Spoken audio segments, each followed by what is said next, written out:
అంటే మసాజ్ చేస్తున్నా. రేపు పొద్దున్న హాస్టల్కి వెళ్ళిన తర్వాత వచ్చేస్తారమ్మా. రేపు పొద్దున నువ్వు హాస్టల్కి వెళ్తే నాకు తలనొప్పి ఎందుకు వస్తుందమ్మా?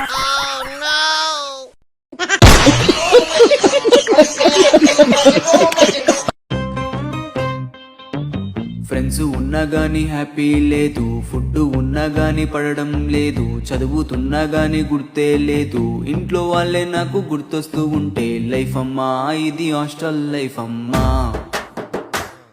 ఈ బాధలు మాకు అలవాటే అమ్మా.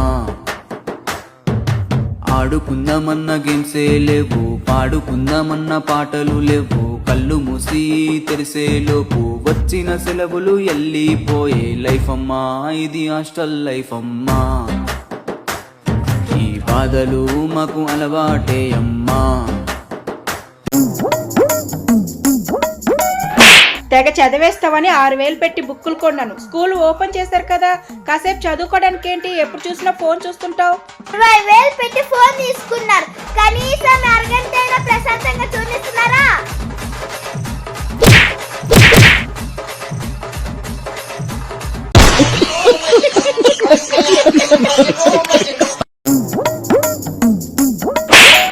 ఎప్పుడు ఫోనేనా? Phone phone phone. ఫ్యూచర్ గురించి ఏమన్నా ఆలోచన ఉందా నీకు? 30 సంవత్సరాలు మీరు చూసుకుంటారు, తర్వాత మా ఆయన చూసుకుంటారు.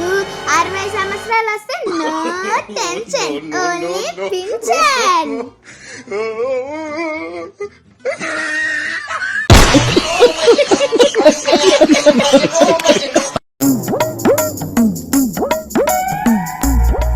అమ్మయ్యా, సెలవులు అయిపోయాయి. రేపటి నుంచి పిల్లలు స్కూల్కి వెళ్ళిపోతారు. ఈ పిల్లలతో నాకు ఎటువంటి గోల ఉండదు, ప్రశాంతంగా ఉండొచ్చు. స్కూల్స్ ఓపెన్ అవుతే పొద్దునే లెగాలి, క్యారేజీలు కట్టాలి, స్నాక్స్ రెడీ చేయాలి, టిఫిన్ పెట్టాలి, ఇవన్నీ మర్చిపోతుందేమో పాపం. ఇప్పుడు ఏమన్నా అన్నావా? నీకేమైనా వినిపించిందా?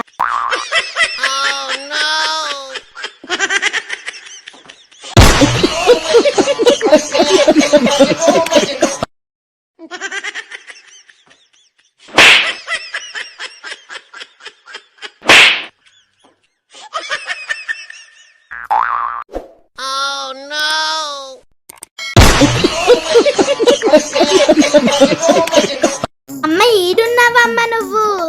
లేదమ్మా, రోడ్డు మీద ఉన్నాను, పక్కన వచ్చి కూర్చుందురా. అమ్మ ఎప్పుడు తిడతావు ఎందుకమ్మా?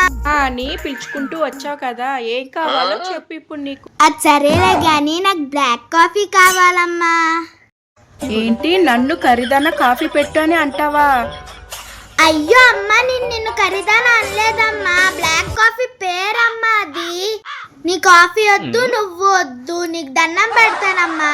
హవర్యు మమ్మీ? నువ్వు ఎవరు అంటున్నావా? అయ్యో అమ్మా, నువ్వెవ్వరు అనట్లేదమ్మా, హవర్యు అంటుంది. అంటే నువ్వు ఎలాగున్నావమ్మా అంటుంది. ఏంటో మీకు ఇంగ్లీష్ వచ్చని ఏదేదో మాట్లాడుతున్నారు, నాకు అస్సలు అర్థం కావట్లేదు. ఎప్పుడు మమ్మల్ని తిట్టమే కాదమ్మా, అప్పుడప్పుడు చదువుకోవాలి. కరెక్ట్గా చెప్పవక్క.